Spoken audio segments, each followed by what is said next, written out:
today Temple Mead is basically closed for some time for the renovation work. This is one place where the buses are.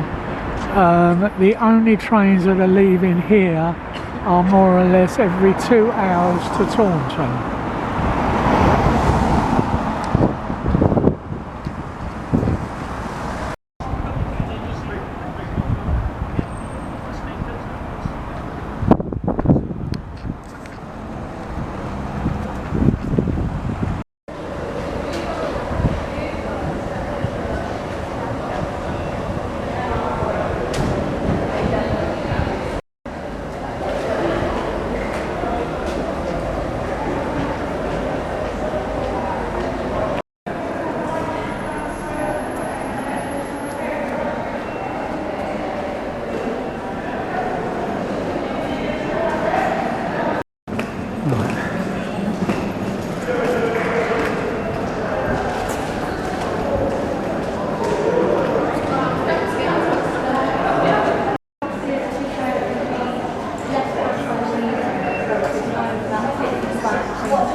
These are the Bristol Parkway buses.